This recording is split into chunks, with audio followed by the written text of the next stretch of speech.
Artificial intelligence या उद्घाटनाच्या करता आलेले सन्माननीय उद्योगपती गौतमजी अडानी, सौभाग्यवती प्रीतीजी अडानी, दोन्ही खासदार सुप्रिया सुळे, सुनेत्रा पवार, आमदार रोहित पवार, विजयराव शिर्के, दीपक छाबरिया, प्रतापराव पवार, राजेंद्र पवार, सचिन सातव, नवीन नगराध्यक्ष झालेले सचिन सातव, सर्व ट्रस्टचे मान्यवर, अशोक प्रभुणे, निलिमा गुजर, सर्वच मान्यवर, मी सगळ्यांची नाव घेऊन आपला वेळ घेत नाही. तसंच या कार्यक्रमाला उपस्थित असणारे सर्व बारामतीकर, माझ्या वेगवेगळ्या भागातून आलेले सगळे माझे बंधू भगिनी, आमच्या विद्यार्थिनी, पत्रकार मित्र, विविध क्षेत्रातील मान्यवर आणि माझ्या तरुण मित्रांनो, आज आपल्या बारामतीच्या दृष्टिकोनातनं आजचा दिवस अतिशय महत्वाचा आहे. मला आठवतंय की सुरुवातीला पवार साहेबांनी 67 साली ज्यावेळेस बारामतीचं प्रतिनिधित्व करायला संधी बारामतीकरांनी दिली, त्यावेळेस पाण्याच्या बद्दल, पाझर तलाव, कसं शेतीला पाणी मिळेल ह्याबद्दलचा प्रयत्न सुरू झाला.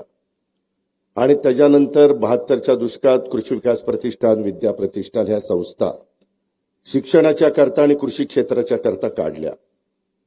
त्याच्यामध्ये स्वर्गीय अप्पासाहेब पवार असतील, इतर मान्यवर असतील, विनोद कुमार गुजर असतील, अनेक मान्यवरांची नावं घेता येतील.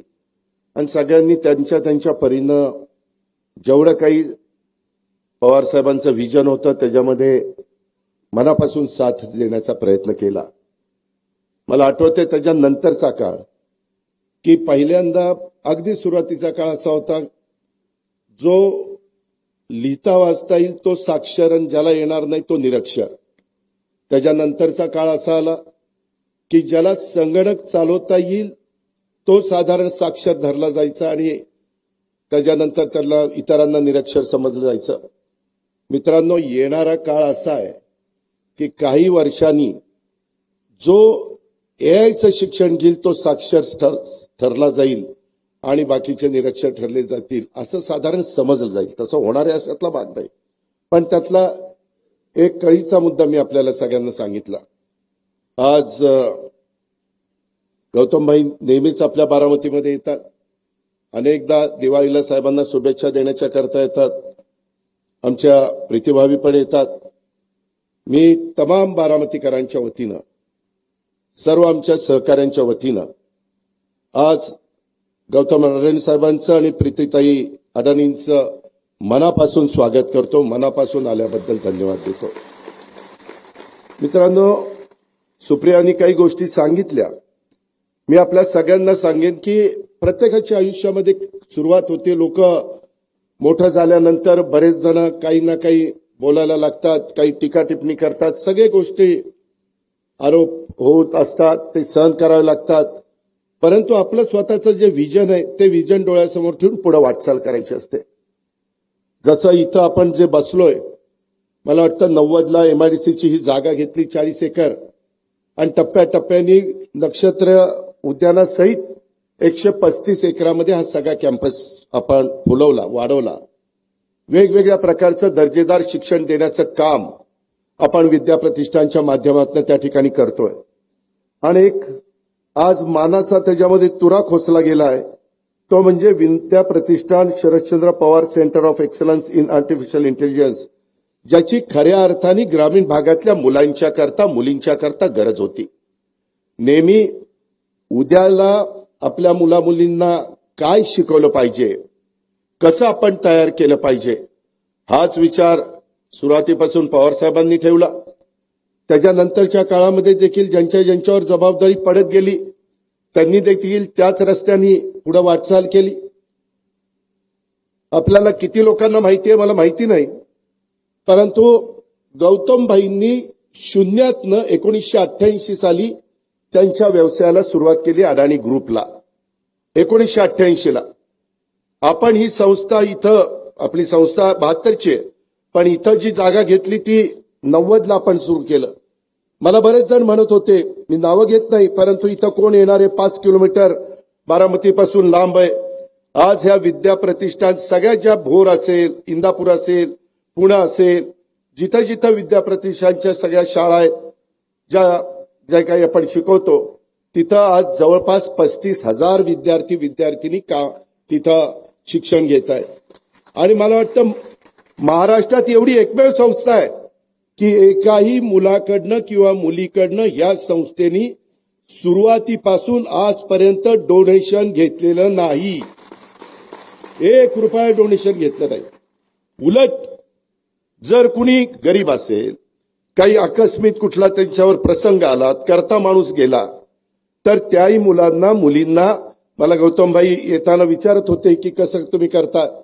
एक आपण कॉर्पस तयार केलेला आहे साहेबांनी आणि त्याच्या व्याजातनं आपण त्या मुलांना मुलींना शिकवत असतो. त्यांचं जे काही त्यांना घडवायचं असतं ते घडवण्याचं काम करत असतो.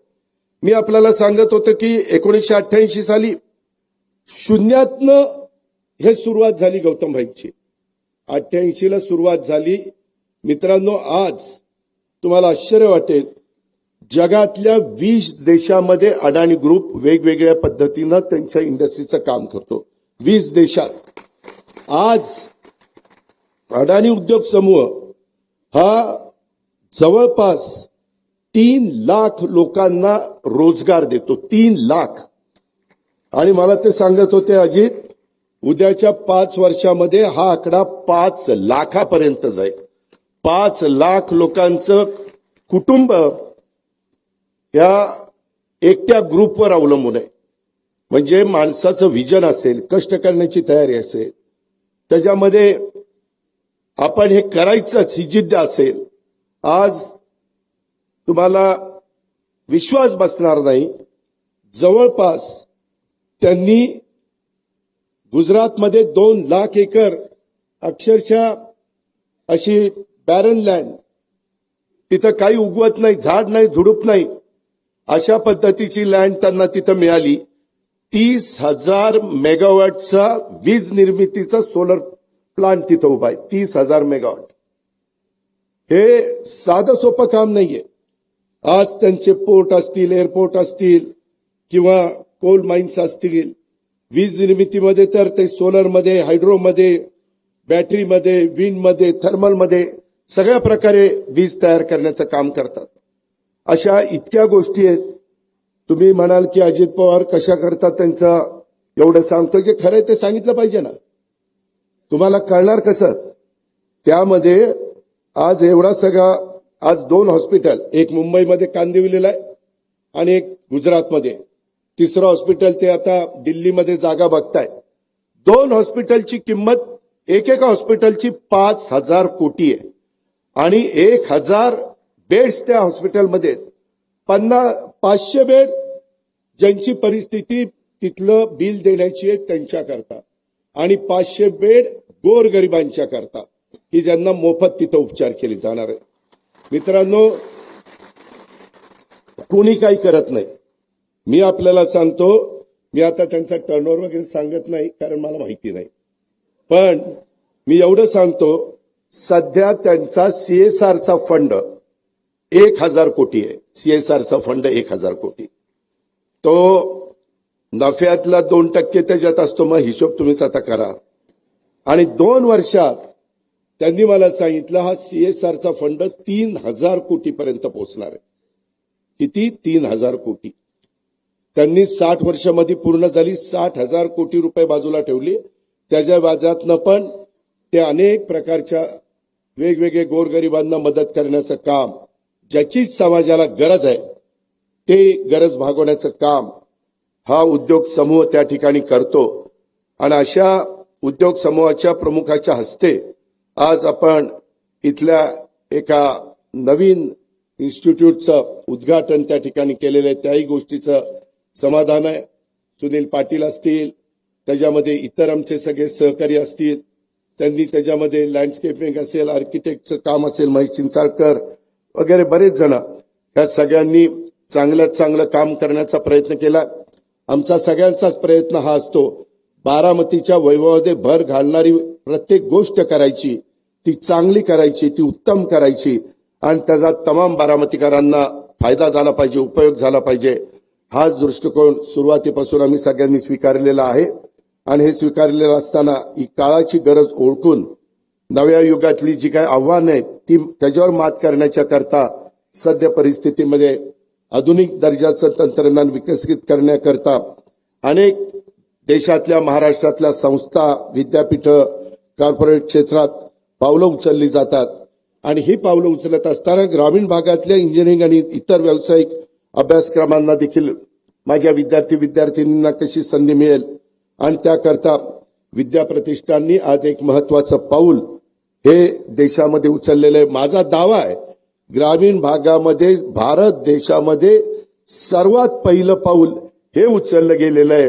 ही पण इतिहासामध्ये नोंद झाल्याशिवाय राहणार नाही आणि याचा मला पण मनस्वी आनंद आहे आणि अभिमान पण आहे, आपल्या बारामतीकरांना देखील आहे. हे पण आपल्या सगळ्यांना मी आवर्जून सांगेन. आज आपलं मेडिकल कॉलेज असेल, आयुर्वेदिक कॉलेज असेल, टीसी कॉलेज असेल, माळेगावचं शैक्षणिक संकुल असेल, आपलं शारदानगर असेल, विद्या प्रतिष्ठान असेल, अशा अनेक ठिकाणी सगळी 1 लाखाच्या पेक्षा जास्त मुलं मुली शिक्षण घेत आहेत आणि आपल्याकडे असणाऱ्या सुविधांच्यामुळं आज तुमची माझी बारामती देशाच्या कानाकोपऱ्यातनं आणि परदेशातून पण विद्यार्थी येत आहेत शिक्षणाच्या करता आणि त्याच्यामुळं पुण्याच्या नंतर ग्रामीण भागामध्ये बारामती हे शिक्षणाचं माहेरघर. पुणे हे साहजिकच आहे, त्याबद्दल दुमत नाही, पण त्याच्यानंतर ग्रामीण भागाचा विचार करायचं म्हटलं तर बारामती हे शैक्षणिक हब हे होऊ पाहत आहे आणि त्याच्यातून आता परवाच आम्ही नर्सिंग कॉलेज बारामतीला अतिशय चांगलं मंजूर केलेलं आहे आणि त्या नर्सिंग कॉलेज आपलं मेडिकल कॉलेज आहे तिथंच ती इमारत परवाच मी प्लॅन मंजूर करून घेतलेला आहे. ते काम लवकरच सुरू होईल आणि त्याच्यानंतर ते नर्सिंग कॉलेज आणि आपलं मेडिकल कॉलेज त्याच्या जवळ आपण कॅन्सर हॉस्पिटल अतिशय चांगल्या प्रकारचं तिथं एक उभं करणार आहे आणि त्याच्यातनं वेटरनरी महाविद्यालय ह्याला पण मान्यता मिळालेली आहे, त्याला पण फंड्स टाकलेले आहेत. जे काही तुम्ही आम्हाला सगळे साथ देता, तुम्ही सगळे आशीर्वाद देता, भरभक्कम पाठिंबा देता, कुठंतरी काहीतरी चिमटा हळूच काढता, ते पण आहे. यावेळेस काढले ना 2-5 चिमटे काढले मला, पण ठीक आहे, मी समजून घेतलं, तुम्ही समजून घ्या. त्याच्यामध्ये माझी एवढीच त्याच्यामध्ये विनंती आहे की आपण ह्या सगळ्या क्षेत्रामध्ये बारामतीचा नावलौकिक वाढवण्याचं काम करू. कुठेही बारामतीला कमीपणा येणार नाही. या पद्धतीचंच प्रत्येकाचं वागणं, चालणं, बोलणं हे कसं राहील याबद्दलचा पण प्रयत्न आपण त्या ठिकाणी करत राहू. खूप गोष्टी बोलण्यासारख्या आहेत, परंतु आपल्याला सगळ्यांना गौतम भाईंचे विचार ऐकायचे त्याची जाणीव मला आहे आणि त्याच्यामुळं मी पुन्हा एकदा गौतम भाईंचं आणि प्रीतीताईंचं मनापासून ह्या कार्यक्रमाला आल्याबद्दल स्वागत करतो. ह्या एकंदरीत संस्थेच्या आत्ताच्या या निर्मितीमध्ये विशेषतः आपल्या विद्या प्रतिष्ठानच्या Sharadchandra Pawar centre of excellence in artificial इंटेलिजन्समध्ये ज्यांनी योगदान दिलं त्यांचं आपण कौतुक केलंच आहे, पण त्या सगळ्यांचं मी मनापासून अभिनंदन करतो. तुमचा सगळ्यांचा हातभार लागला म्हणूनच हे सगळं उभं राहिलं. हे एकट्या दुकट्याचं काम नाही, ही आपली सगळ्यांची जबाबदारी आहे. ह्या जबाबदारीचं भान ठेवून आपण सगळ्यांनी काम केलं, त्याबद्दल आपल्या सगळ्यांचे आभार मानतो. अनेक विद्यार्थी आलेत, अनेक माझे मान्यवर आलेत, त्यांचंही मी मनापासून स्वागत करतो, त्यांनाही मनापासून धन्यवाद देतो आणि या ठिकाणी थांबतो. जय हिंद, जय महाराष्ट्र.